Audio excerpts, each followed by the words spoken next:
Edward Cannonball Morris was born on September 29, 1862 in Brooklyn, New York. Morris, a left-handed pitcher, a rarity in the early days of baseball, would begin his baseball career at the age of 16 in California in the 1879 Pacific League with the San Francisco Eagles.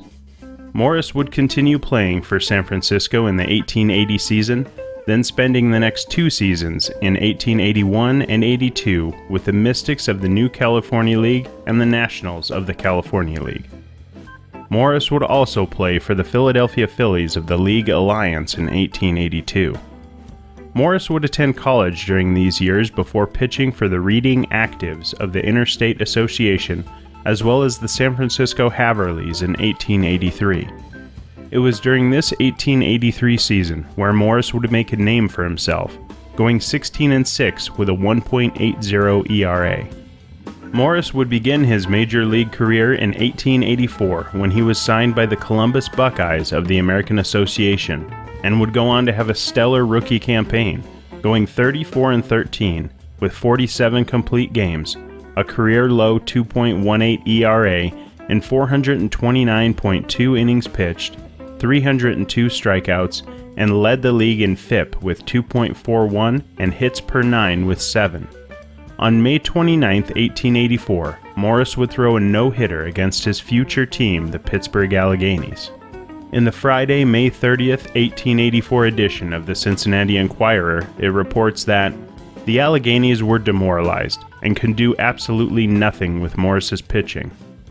The Buckeyes would end the season in second place in the American Association to the pennant and eventually World Series champion New York Metropolitans, led by Hall of Famer Tim Keefe and stars Big Dave Orr and Dude Esterbrook. Morris would sign a contract for $2,500 with those same Alleghenies prior to the 1885 season. Morris would waste no time in continuing his dominance on the mound with a Wednesday, April 15, 1885 edition of the Pittsburgh Post-Gazette, reporting that Morris's pitching was extremely puzzling to the Bisons, and his vigilant eye kept the bases generally secure, in a 4-2 victory over the Buffalo Bisons, which included future Hall of Famers Dan Bruthers, Deacon White, as well as stars Hardy Richardson and Jack Rowe. In the first week of the season, Morris threw 38 innings with a 7-0 shutout win against St. Louis, 3 days later throwing 13 innings in a 4-3 win over Louisville, and another 3 days later going 16 innings in a 7-6 win over Cincinnati. In a Wednesday, April 29, 1885 edition of the Pittsburgh Post-Gazette, in a 4-0 shutout win against the Louisville Colonels, it was reported that Morris took the liveliness from almost the entire nine. His pitching was a problem which racked the brain of almost all who essayed to tackle it. Morris was again the prominent feature of the Alleghenies. He sustained a puzzling and powerful pitch throughout the game. Morris would become irate during a June 6th game as he was called for overthrowing, pitching overhand.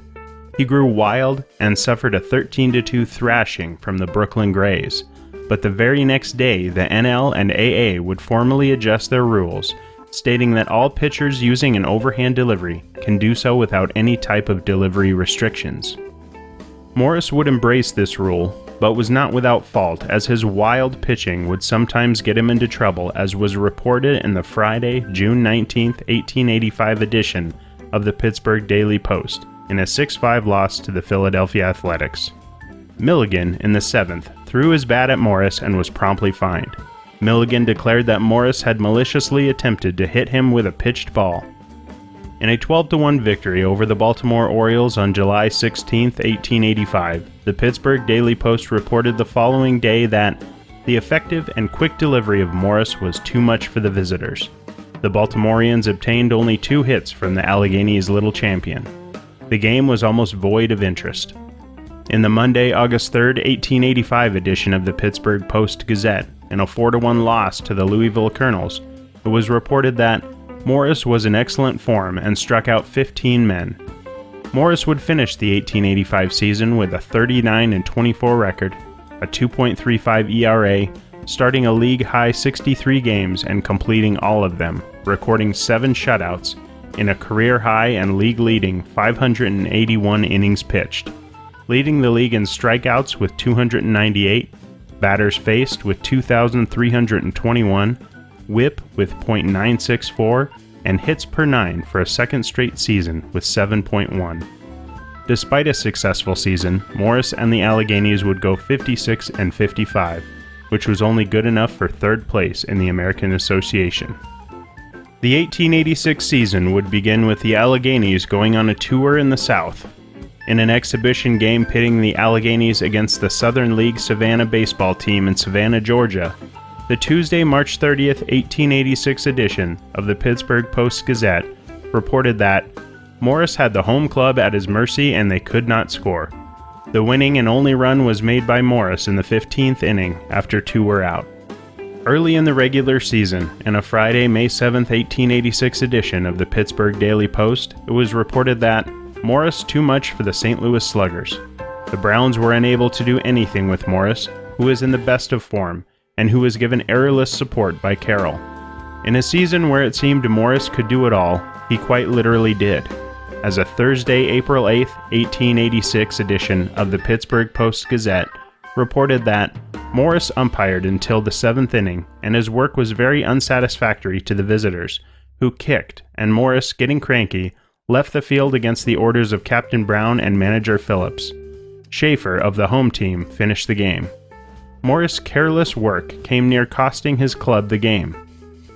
Ben Fleischman, the man who brought Morris from the Pacific League to the major leagues, spoke to the Pittsburgh Daily Post in a Monday, July 12, 1886 edition, stating that, "I brought Morris out as a pitcher," said Benjamin Fleischman of Reading at the Hotel Duquesne last night. "I used to own the active club of Reading. I brought Morris and Carroll and 3 other men from California. I engaged Morris as a catcher, and I tell you he was a dandy behind the bat. One day, we were playing a very important game with Morris as catcher. Our pitcher got badly hurt and Morris said to me, 'Let me pitch, I think I can do it.' And I answered, 'All right, go and try it.' Morris went in, and in 7 other innings, the visiting club only made 2 safe hits off of him. Morris never played behind the bat since, but if the Alleghenies ever run out of catchers and are hard pushed for one, just let them put Morris in, and he'll show them that he can catch just as well as he can pitch." Morris would continue his dominance, as was reported in a Friday, July 16, 1886 edition of the Pittsburgh Post-Gazette, that Morris, on his medal, 7 hits and 11 strikeouts off his delivery. It was very wisely decided to put Morris in the box yesterday instead of Hofford, as had been announced, and the result was a very comfortable victory for the Alleghenies. Morris would perform well against the best the game had to offer, as was reported in a Saturday, September 26, 1886 edition of the Pittsburgh Post-Gazette, reporting that it is something like certain that Morris is the sort of a gentleman that the Chicagos don't wish to meet every day. He pitched against them yesterday, and from the beginning to end of the game had them entirely at his mercy. He pitched in his best form, doubtless, and he above all others caused the downthrow of the league champions. His rapidity, varied with his slow movements, puzzled the visitors extremely, so much so that apparently they went for chances without taking aim. Clarkson, future Hall of Famer John, as a pitcher, judging from the work of both yesterday, is not to be compared with Morris. The former pitches a good ball and in almost every style. He tried all he knew yesterday, but still the home sluggers found him out, batting him all over the lot. Excerpts from papers from the remainder of the season would laud Morris's exploits in the box with comments such as, "Morris not only made them dizzy and helpless by his pitching, Morris certainly gave a great exhibition of twirling, Morris kept the Mets guessing, and Morris mowed down the big Wolverines." The Alleghenies would finish the season in 2nd place in the American Association, behind the eventual World Series champion St. Louis Browns. Morris's 1886 season would arguably be his best, achieving a career-high win total of 41, with a record of 41-20, a 2.45 ERA, 63 complete games, 12 shutouts, and 555.1 innings pitched, striking out 326th while facing 2,252 batters and leading the league in whip with 1.032. The 1887 season would prove to be a difficult one for Morris as he battled rheumatism and ownership. In the Monday, May 16, 1887 edition of the Pittsburgh Daily Post, it was reported that Morris will go west. It now seems likely that the trouble between Morris and the directorate of the Pittsburgh Ball Club will develop into something greater than at first was anticipated. The serenity of the pitcher's mind has been exceedingly ruffled in consequence of the fine imposed upon him. He declares it a gross injustice, and comes out with the bold statement that if he is not paid his money today or tomorrow, he will leave for California at once. Morris's version of the case is, according to a statement he made on Saturday evening, as follows. He said, "President Nimick has no right whatever to fine me for taking a drink of beer. When I drank the beer for which I was fined, I was suspended. My suspension certainly freed me from the jurisdiction of club rules. Before my suspension, I did not drink any, nor have I drank during our Westeroo trip, as has been reported. My arm is sore from rheumatism. I have not been treated fairly, and if I do not receive my money on Tuesday, I intend to go to California. I can get $500 per week for pitching there, so that I am not compelled to remain here without pay." The report would go on to state that, "This state of affairs is unfortunate, and will undoubtedly be regretted by every patron of the national game in Pittsburgh." The matter would come to a resolution as Morris would resume play. On Saturday, July 23, 1887, the Pittsburgh Daily Post reported that it has been all along maintained in these columns that Morris would do good work as soon as his arm was absolutely free from rheumatism. He has persistently claimed that this would be so, and his time now seems to have come. Morris on Monday held the Senators down to 7 hits, and yesterday kept the Phillies down to 6. The squabbles between Morris and President Nimick would continue, as it was reported in the July 26, 1887 edition of the Pittsburgh Daily Post that probably 3 madder men never left President Nimick's office on First Avenue and Grant Street than Brown, Carroll, and Morris yesterday. It was payday for the players of the Pittsburgh team. When Brown and Carroll were handed their cash, they found that they were each $50 short. On inquiry, they were told the shortage was a fine for the Philadelphia carousal. When Morris applied for his ducats, he was told that his fine exactly balanced his salary. The famous little pitcher was almost too disappointed to speak, but after breathing time, he expressed a bit of his mind. "Last evening," he said, "I was never so much disappointed in my life as I am with the officials at the Pittsburgh Club. They have pocketed all my last 2 weeks' salary, which makes me a total of over $500 they have filched from me since last April. I am working now for nothing, and why does the public or anyone else expect me to care what I do? I defy any man living to prove that I have done anything in the way of drinking to injure my work. Until a short time ago, my arm was so affected that I could not pitch, and I repeatedly told Nimick and Phillips so. As soon as my arm got well, I did good work. My work of the last 2 weeks is a sample, and notwithstanding that, instead of paying my justly earned wages, they give me the laugh. The public is ever ready to listen to the stories of directors, but when a player states his side of the case, no one will hear it. Let the Pittsburgh public judge whether or not my work during the Eastern trip warrants Nimick in paying me with a laugh. I will let them see, however, whether or not I can pitch." Morris would rebound from his arm and management troubles to salvage the season and perform well in the stretch run, with the papers stating that Morris was in the box for the home team, and as he kept the opposing batsmen guessing, his triumphs of last season were recalled.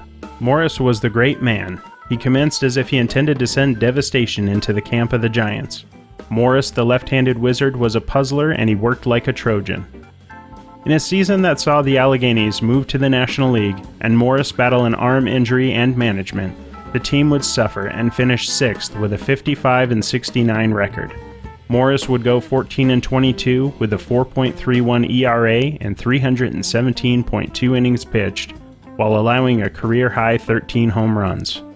Morris would have a bounce-back season in 1888, despite continuing battles with ownership and management. Morris would start the season strong against Cleveland, as it was reported in the Friday, April 13, 1888 edition of the Pittsburgh Daily Post that the aggregation from the Lakes faced Morris yesterday afternoon, and they were as helpless in front of him as a lamb in the clutches of a bear. They couldn't touch him, and probably might have been as successful in knocking snowflakes away had there been an opportunity to try. In a game against Chicago, Morris would have a run-in with future Hall of Famer Cap Anson, when it was reported in the Tuesday, May 1, 1888 edition of the Pittsburgh Daily Post that Anson almost crushed the life out of Morris in rushing to the home plate.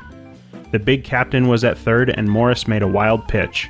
Anson started for home and Carroll went after the ball. Morris got to home plate before Anson and so did the ball. Morris was standing with the ball in his hand when Anson rushed against him with terrific force, one of his shoe spikes penetrating Morris's shoe.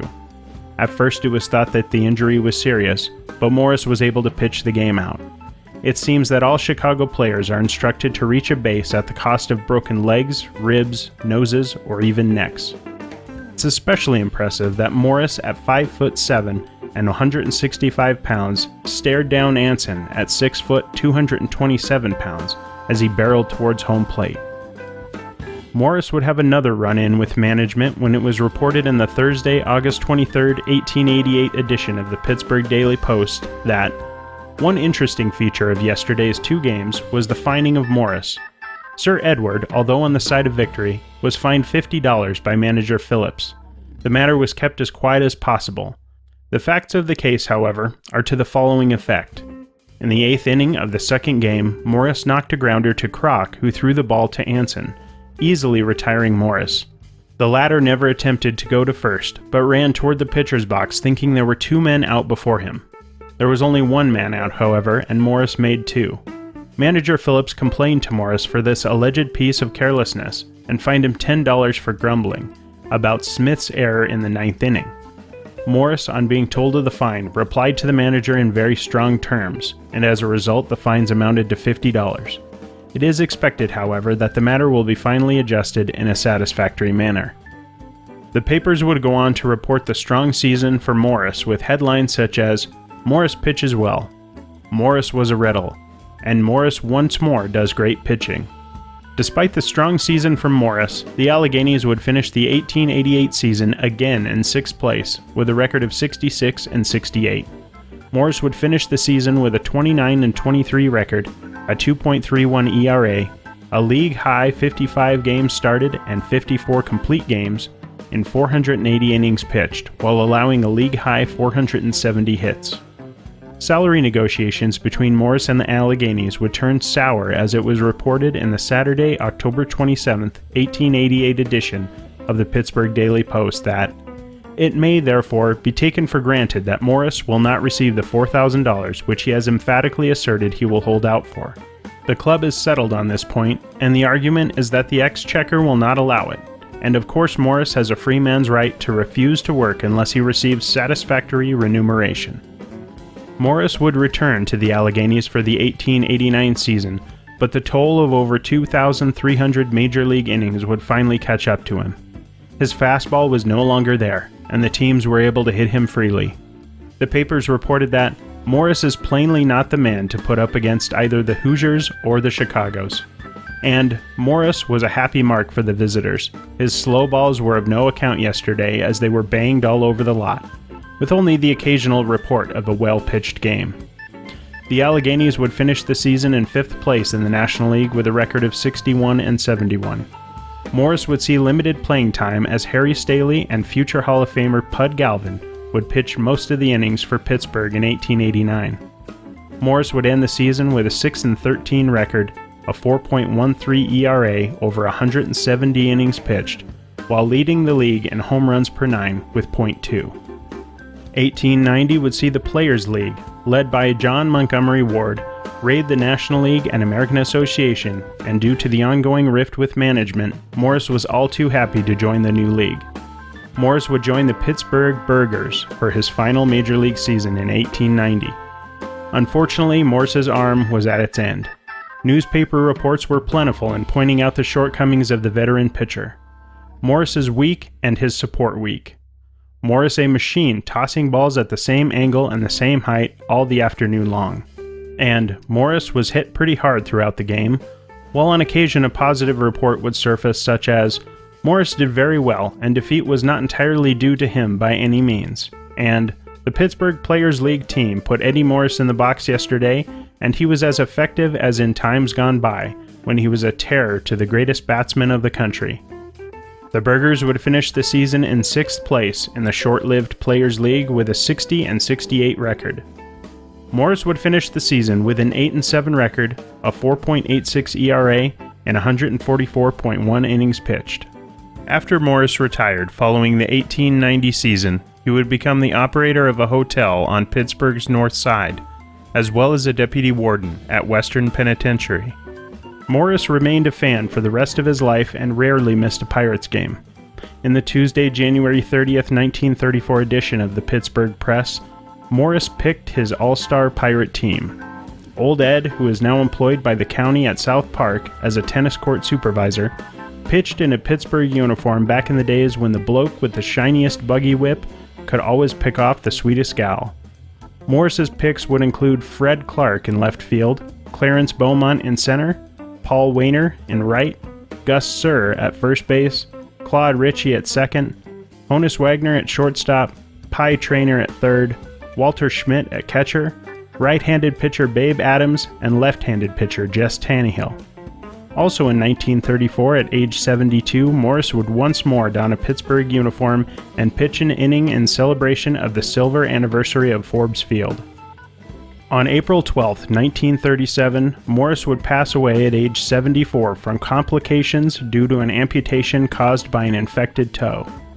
The baseball world would mourn the loss of one of the early greats of the game, with the headlines reading, "Ed Morris, ex-Buck hurler, dies after long illness. Death takes Ed Morris, famed old-time southpaw." And "Death calls Ed Morris, star pitcher of the 80s." Morris was buried in Uniondale Cemetery in Pittsburgh, Pennsylvania. Despite being on Pittsburgh teams that rarely performed well, Morris would put up some of the best pitching seasons ever recorded, with his 1885 season ranking 9th all-time among pitching WAR with 13.3, making Morris's 1885 season the best left-handed pitching season by WAR of all time. Morris's 1886 season would also rank 27th with a 10.9 WAR. Morris ended his career with a record of 171 wins, 122 losses, and ERA of 2.82 in 2,678 innings pitched, 1,217 strikeouts, an ERA plus of 115, a career 38.4 WAR over 7 seasons, and still holds the Pirates' all-time single-season records for wins with 41, strikeouts with 326, shutouts with 12, games started and games completed with 63, and innings pitched with 581.